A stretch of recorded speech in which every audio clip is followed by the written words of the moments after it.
করলাম, ফাঁকা দিয়ে দিলাম। কে এসে বলবে এই 4 নম্বর ঘরে কিরকম হবে 4 নম্বর ঘরটা? তোমরা সবাই বুঝতে পারছো আমি কিভাবে কাঠিগুলোকে সাজিয়েছি পরপর? বুঝতে পেরেছো? কে আসবে হাত তোলো দেখি। ও, অরিত্রী আসবে, এসো দেখি। হ্যাঁ, ঠিক করে কাঠিগুলোকে বসিয়ে বলো তো কি হবে। বাহ, এই তো কি সুন্দর অরিত্রী করলো। আমি 4টে কাঠি দিয়ে কি তৈরি করলে গো? হ্যাঁ, একটা আয়তক্ষেত্র তৈরি করলে। দেখলে কিভাবে আমরা আয়তক্ষেত্র তৈরি করলাম? প্রথমে একটা কাঠি, তারপর দুটো কাঠি, তারপর 3টে দিলাম। এবার অরিত্রী এসে 4টে দিয়ে একটা আয়তক্ষেত্র তৈরি করে ফেললো। চলো দেখি, এইভাবে আজকে আমরা মজার একটা গেম, যেটা মাথা থেকে বার করে করে খেলিয়ে খেলিয়ে বার করবো, ঠিক আছে? চলো দেখি। তারপরে আরেকটা তোমাদের দিচ্ছি, দেখো তো তোমরা পারো কিনা। এই দেখো কি লিখছি আমি। এই দেখো 15 লিখেছি। 15-এর পর কি লিখছি দেখো, এ লিখেছি। তারপরে কি লিখছি দেখো, 15-এর পর আমি লিখছি 10। কি লিখছি? 10। 10 বি।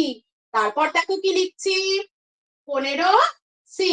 দেখো তো এবার 4 নম্বর কি হবে? কে বলবে, কে বলবে? বলো দেখি। কে বলবে? কে আসো, রহিম আসবে? হ্যাঁ, করো দেখি। হ্যাঁ, 10-এর কি হলো? কারণ দেখো এখানে 15, আবার 10, আবার 15, তাহলে এখানে কত বসবে? হ্যাঁ, 10। তারপর পর কি আছে দেখো, এ বি সি, তাহলে 10-এর পর কি বসবে? হ্যাঁ, ভেরি গুড, ডি বসবে। আজকে আমরা কি শিখছি বলতো? আজকে আমরা বিন্যাস থেকে পরের ঘরগুলো কি কি হবে সেটা শিখছি। কি শিখছি? বিন্যাস থেকে পরের ঘরগুলো কি হবে সেটা শিখছি। তোমাদের ভালো লাগছে তো? আচ্ছা বেশ, তোমাদের বাড়িতে আমি তোমাদের দুটো অঙ্ক দিচ্ছি, দেখবে তো তোমরা করে আনতে পারো কিনা। দেখো তো কি দিচ্ছি। এই দেখো 1 1 1, তারপরে কি দেবো? জেড। তারপরে এটা দেবো 2 2 2 ওয়াই। তারপরে এটা দেবো 3 3 3 এক্স। তাহলে পরের ঘরটায় কি হবে তোমরা কিন্তু সবাই আমাকে কালকে করে দেখাবে, কেমন?